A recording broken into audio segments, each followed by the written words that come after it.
The dripping faucet in our kitchen had been driving me insane for 3 weeks. At 2 in the morning, lying in bed listening to that rhythmic torture, while my wife Claire pretended to sleep beside me, I finally gave up on rest. The steady drip, drip, drip echoed through our supposedly perfect suburban home like a countdown timer to something I wasn't ready to face. I'm Eddie Harlan, and I fix things for a living. Home inspector by trade, problem solver by nature. When pipes leak, I find the source. When foundations crack, I trace them to their origin. When marriages start falling apart, well, that's where things get complicated. Claire stirred as I slipped out of bed.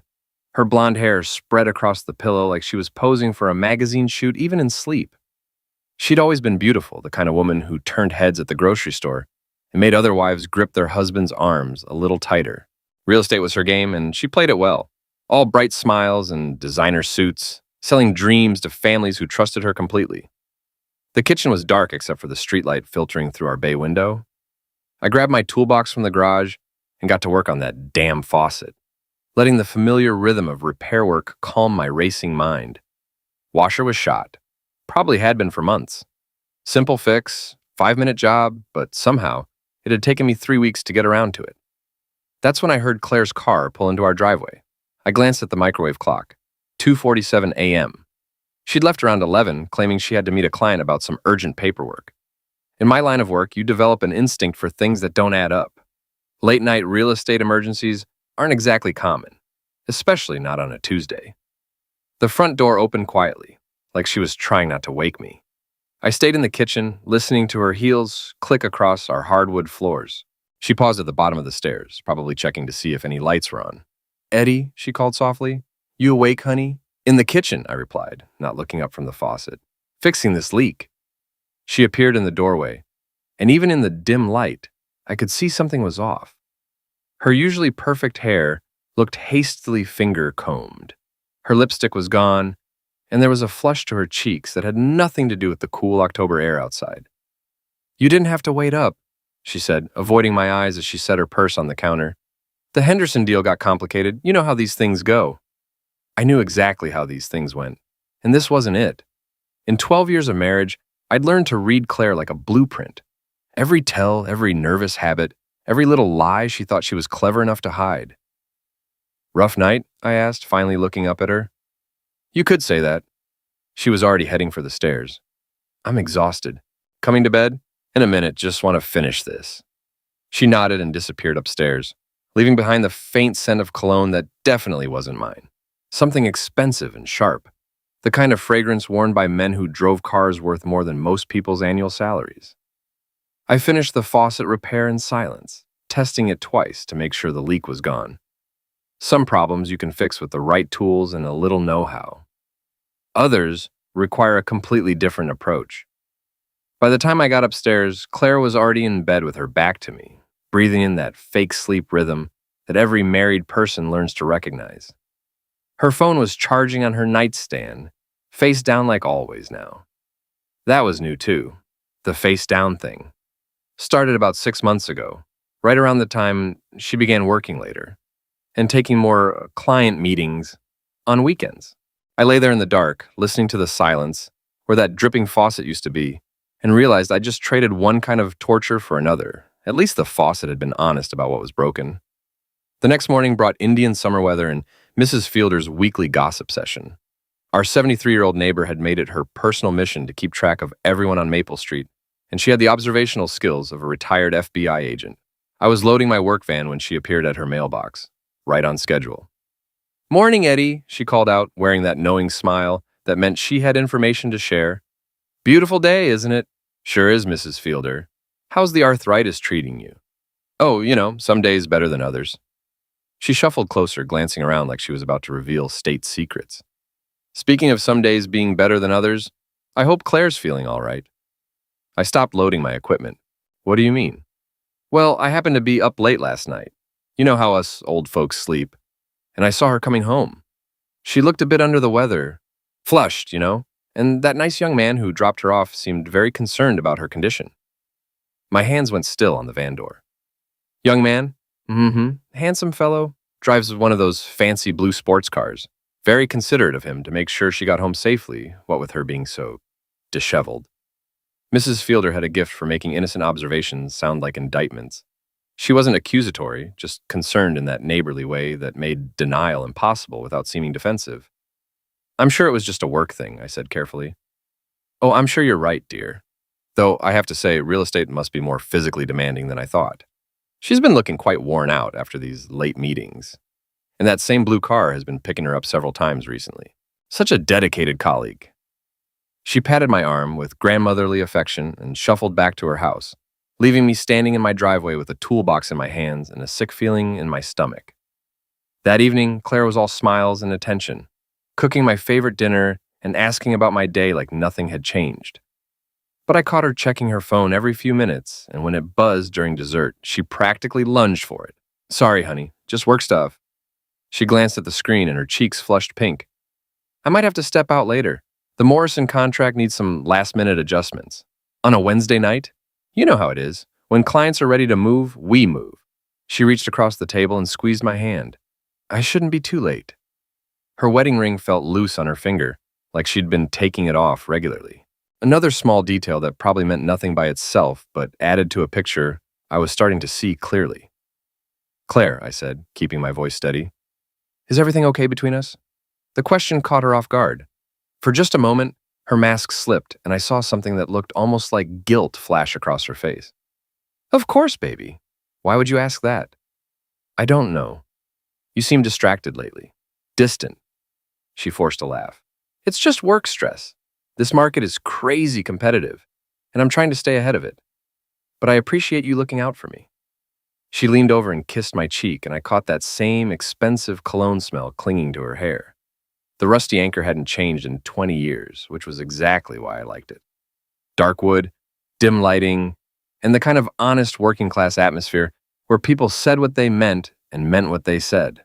It was the perfect place to meet Big Mike Kowalski, my oldest friend and the closest thing to a brother I'd ever had. Mike was already at our usual booth when I arrived Thursday night nursing a beer and working on a plate of wings. At 6'4" and built like the Marine he used to be, Mike had a way of making problems seem smaller just by being there. We'd known each other since high school, and he was one of the few people who could read me well enough to know when something was seriously wrong. You look like hell, Eddie, he said as I slid into the booth across from him. Thanks for the pep talk. I'm serious, what's eating you? I ordered a beer and spent the next 10 minutes laying out everything. The late nights, the cologne, Mrs. Fielder's observations, the mysterious blue sports car. Mike listened without interrupting, his expression growing darker with each detail. Son of a witch, he said when I finished. How long you think this has been going on? 6 months, maybe longer. I keep telling myself I'm being paranoid, but you're not the paranoid type. You're methodical. When you think something's wrong, it usually is. Mike finished his beer and signaled for another round. So what's your next move? I need proof, real proof, not just suspicions and neighbor gossip. You thinking about hiring a PI? Maybe. You know anyone good? Mike grinned. Funny you should ask. Remember Lenny Briggs? Used to work homicide before he retired? I nodded. Lenny had investigated a break-in at one of my job sites a few years back. Sharp guy, thorough, with the kind of cynical humor that comes from seeing too much human nature. He's been doing private work since he retired. Specializes in cheating spouses, insurance fraud, that kind of thing. Want me to give him a call? Yeah, set up a meeting. We spent the rest of the evening talking about anything except my marriage. But I could see Mike watching me with that protective look he got when he thought someone was messing with his friends. By the time we left the bar, I felt like I had backup for whatever was coming next. Friday morning, I met Lenny Briggs at a diner downtown. He looked exactly like what Central Casting would order for a retired cop. Gray hair, weathered face, and eyes that had seen everything twice. He slid into the booth across from me and got straight to business. Mike filled me in on the basics, he said, pulling out a small notebook. Wife's acting suspicious, staying out late, possible affair. How long you been married? 12 years. Kids? No, we kept saying someday, but someday never came. Probably for the best, given the circumstances. Now I need to be straight with you about what this involves. Surveillance work isn't like the movies. It's boring, expensive, and sometimes you find out things you wish you hadn't. You sure you want to go down this road? I thought about Claire's face when her phone buzzed, about the cologne in her hair, about Mrs. Fielder's knowing looks. I'm sure. All right then. My rate is 50 an hour plus expenses. I'll need some basic information. Her schedule, the car she drives, where she works, and I'll need a recent photo. I slid a picture of Claire across the table, taken at last year's company Christmas party. She was smiling at the camera, radiant in a red dress, looking like the woman I'd fallen in love with 15 years ago. Pretty lady, Lenny observed. They always are. The ugly ones don't usually have options. His bluntness was oddly comforting. No false sympathy, no gentle handling of my feelings. Just professional assessment of a situation he'd seen dozens of times before. How long before you have something? Depends, and if she's being careful, could take weeks. If she's gotten comfortable, maybe days. Most people get sloppy when they think they're not being watched. We shook hands and I wrote him a check for a week's worth of work. Walking back to my van, I felt like I'd crossed some kind of line. There was no going back now, no pretending everything was fine. Whatever Lenny found, I'd have to deal with it.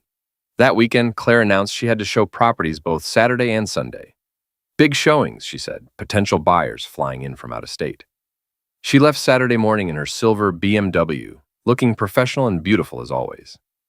I spent the day doing maintenance on rental properties I managed, but my mind kept wandering to what Lenny might be discovering. Around 6, my phone rang. Eddie, it's Lenny. We need to talk. That was fast. Like I said, they usually get sloppy. Can you meet me at that diner in an hour? The drive downtown felt like the longest 20 minutes of my life. I found Lenny in the same booth, a manila envelope on the table in front of him. His expression told me everything I needed to know before he'd opened his mouth. I'm sorry, Eddie, I really am. He slid the envelope across to me. Inside were photographs, clear high-resolution images that left no room for doubt or interpretation. Claire getting into a blue Audi, driven by a young man with styled hair and an expensive suit. Claire and the same man entering a downtown hotel. Claire and the man kissing in the hotel parking lot. Her hands tangled in his hair like she was drowning, and he was air. Who is he? I asked, surprised by how steady my voice sounded. Travis Dunn, 28 years old, works as a mortgage broker at Premier Financial, drives a customized Audi R8, lives in one of those new luxury condos downtown. Real piece of work, from what I could gather. How long have you been watching them? Just since yesterday, but they're clearly comfortable together. This isn't new, Eddie. I'd guess they've been at this for months. I stared at the photos, trying to reconcile the woman in them with the wife who'd kissed me goodbye that morning. Same face, same body, but somehow completely different. This Claire looked alive in a way she hadn't with me in years. There's more, Lenny said gently. Audio. He placed a small digital recorder on the table and pressed play. Claire's voice filled the space between us, breathless with laughter. God, Travis, you should see Eddie trying to fix things around the house. He's so serious about it, like the fate of the world depends on whether the bathroom faucet drips. A male voice responded, smooth and confident. Poor fool, probably thinks he's being helpful. He has no idea about any of it. Sometimes I think I could bring you home for dinner, and he'd just ask if you wanted more potatoes. They both laughed, and the sound hit me like a physical blow. Not just the betrayal, but the casual cruelty of it. The way they talked about me like I was some pathetic joke they shared. I've heard enough, I said, reaching over to stop the recording. Lenny nodded and packed up his equipment. What do you want to do now? I can keep documenting, build a stronger case if you're thinking divorce. Not yet. I need time to process this. I understand, but Eddie, don't do anything stupid. Guys in your position, sometimes they make decisions they regret. I assured him I'd be smart about it and drove home in a daze. Claire was already there, looking tired but satisfied, like someone who'd had a very good day. How are the showings? I asked. Exhausting but productive. I think we'll get offers on both properties. She kissed my cheek and I smelled that cologne again, stronger now that I knew where it came from. How was your day? Quiet, just caught up on some paperwork. We had dinner and watched a movie, playing the roles of a happily married couple while I studied her face for signs of the woman in Lenny's photographs. She was a better actress than I'd given her credit for, but now that I knew what to look for, the performance was obvious. The way she checked her phone during commercial breaks, the distracted responses to my questions, the careful distance she maintained even when we were sitting on the same couch. That night, lying in bed listening to her fake sleep, I realized something had shifted inside me. The hurt was still there, sharp and immediate, but underneath it was something colder. Something that felt like the beginning of a plan. Monday morning brought unseasonable warmth and a text message that changed everything.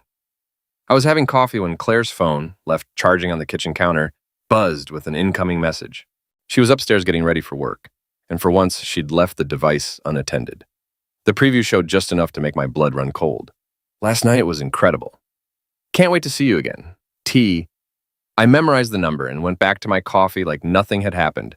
When Claire came downstairs, she grabbed the phone immediately, checking messages with the practiced efficiency of someone managing multiple conversations. Everything okay? I asked. Just client stuff. You know how it is. She kissed my forehead and headed for the door. I'll be late again tonight. Big presentation.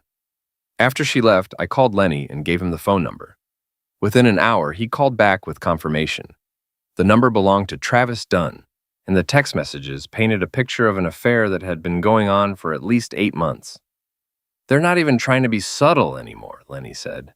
Want me to keep documenting? Yeah, but I want to try something else too. Can you find out more about this Travis guy, where he hangs out, what his routine looks like? Planning to confront him?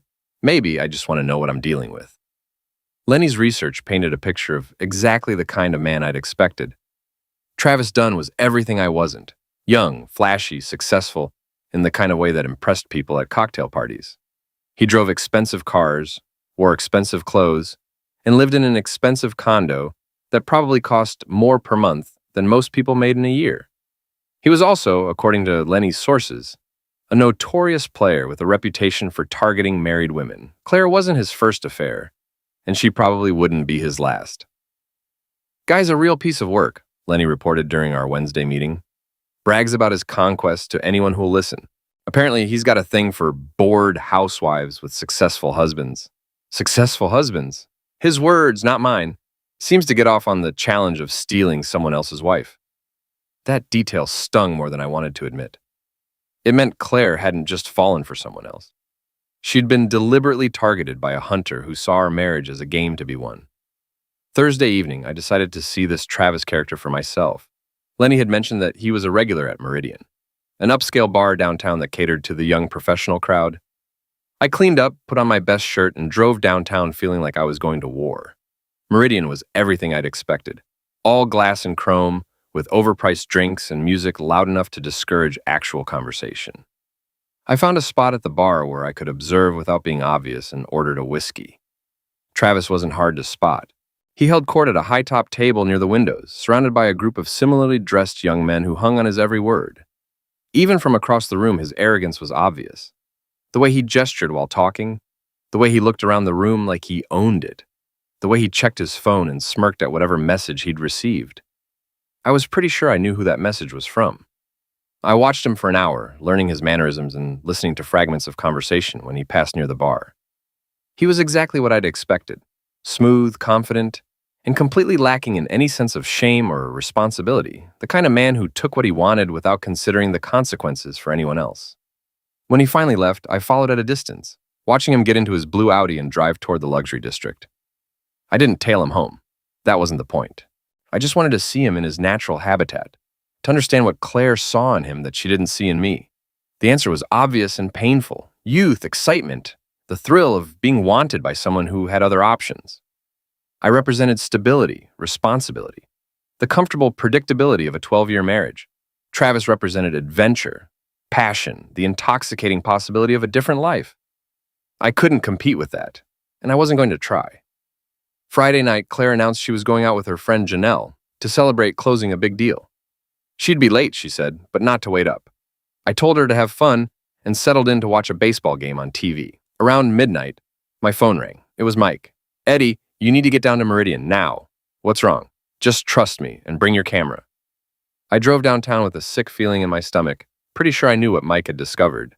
I found him in the parking lot across from Meridian, smoking a cigarette and looking grim. They're in there, he said without preamble. Claire and Pretty Boy, and they're not exactly hiding it. Through the bar's floor-to-ceiling windows, I could see them at the same high-top table where I'd watched Travis hold court the night before. But tonight, it was just the two of them, and Claire was sitting close enough to be practically in his lap. She was laughing at something he'd said, her hand on his chest, looking more animated than I'd seen her in months. As I watched, Travis leaned in and whispered something in her ear that made her blush and playfully swat his arm. Then he kissed her, right there in the middle of the crowded bar, and she kissed him back like she meant it. I took pictures, lots of pictures. Clear, well-lit evidence of my wife's affair, captured through the windows of an upscale bar where anyone could see them. They weren't even trying to be discreet anymore. "I'm sorry, man," Mike said quietly. "I was having a drink with some guys from work when I spotted them. Figured you'd want to know. Thanks for calling." We stood there in the parking lot, watching my marriage end in real time through a wall of glass. After a while, Mike went home, but I stayed until closing time, documenting everything. The way Claire touched Travis's face when she talked to him. The way he possessively kept his hand on her lower back when they walked to the bar. The way they looked at each other like they were the only two people in the world. When they finally left, I followed them to Travis's building and watched Claire's BMW disappear into the underground parking garage. She wouldn't be home until morning, if at all. I drove home to our empty house and sat in my kitchen, spreading Lenny's photos and my own pictures across the table like evidence in a criminal case. Which, in a way, it was. Claire had committed crimes against our marriage, our vows, and the life we'd built together. The only question now was what kind of justice the situation called for. I poured myself a drink and started planning. Saturday morning, Claire came home at 7:30, using her key quietly, like she thought I might still be asleep. I was waiting in the kitchen with coffee and the newspaper, playing the role of oblivious husband one more time. "You're up early," she said, avoiding eye contact as she headed straight for the coffee pot. "Couldn't sleep." "How was girls' night?" "Fun. We went to a few places, had some drinks. You know how Janelle gets when she's celebrating." I nodded and turned a page of the newspaper, watching her over the top of the sports section. She looked tired but satisfied, like someone who'd had a very good night. Her hair was mussed in a way that suggested activities beyond just drinking with girlfriends, and she was wearing the same clothes from yesterday, always a telltale sign. "Janelle's doing well, then?" "Oh, you know, same old Janelle. Always dramatic about everything." It was a masterful performance, delivered with just the right amount of casual indifference. If I hadn't seen her with my own eyes, kissing Travis in that bar, I might have believed it. "I was thinking we should do something together today," I said. "It's been a while since we spent a whole Saturday, just the two of us." Something flickered across her face. Guilt, maybe, or just annoyance at having her plans disrupted. "That sounds nice, but I've got some paperwork to catch up on. Rain check?" "Sure, rain check." She disappeared upstairs to shower, and I sat there drinking my coffee and marveling at how easy it was for her to lie to me. 12 years of marriage, and she could look me in the eye and fabricate entire evenings without missing a beat. My phone buzzed with a text from Lenny. "Got more intel on your boy Travis. Meet me at the diner at noon if you want the details." I met Lenny as scheduled, and what he told me added a whole new dimension to the situation. "Travis has been bragging about your wife to anyone who'll listen," Lenny said, sliding a folder across the table. "Apparently, she's not just another conquest. She's a trophy. Guy's been showing off pictures of her, talking about how he stole her from some boring husband who never appreciated what he had." I opened the folder and found printouts of social media posts, screenshots of text conversations, and photos that made my stomach turn. Travis had been documenting their affair like it was some kind of achievement, sharing intimate details with friends and colleagues who thought the whole thing was hilarious. "It gets worse," Lenny continued. "According to my source at Premier Financial, Travis has been telling people that Claire's planning to leave you, says she's just waiting for the right moment to file for divorce." That hit me like a physical blow. Not just the betrayal, but the calculation behind it. Claire hadn't just fallen into an affair, she was planning her exit strategy, using Travis as her bridge to a new life. "There's one more thing," Lenny said. "Travis isn't exactly the successful mortgage broker he pretends to be. Guy's been cutting corners, falsifying documents, skimming commission. My source thinks he's going to get fired soon, maybe even face criminal charges." "Does Claire know?" Hard to say, but if she's planning to leave you for him, she's in for a nasty surprise. I drove home with my head spinning, trying to process everything Lenny had told me. Claire wasn't just cheating. She was planning to abandon our marriage for a man who was about to lose everything. The irony would have been funny if it wasn't destroying my life. That evening, Claire announced she was going out again. Another work function, she said, some boring real estate mixer that she had to attend for professional reasons. Will Janelle be there? I asked innocently. Probably. You know how these industry things are. Same faces, same conversations. I nodded and wished her a good time, then called Mike as soon as she left. Time for phase 2, I told him. Mike met me at Meridian an hour later, and we positioned ourselves where we could watch the entrance. Sure enough, Claire arrived at 9:30, but she wasn't alone. Travis was with her, and they walked in together like a couple, his hand possessively on her lower back. Son of a witch, Mike muttered. She's not even trying to hide it anymore. We followed them inside and found a table with a clear view of their booth. Claire was radiant, laughing and touching Travis's arm while he regaled her with some story that probably wasn't half as interesting as she was pretending it was. What's the plan? Mike asked. We wait, and when the moment's right, we make sure everyone in here knows exactly what kind of woman Claire Harlan really is. We didn't have to wait long. Around 10:30, Travis got up to use the bathroom, leaving Claire alone at their table. She immediately pulled out her phone and started texting, probably making excuses to me about why she'd be late. That's when I made my move.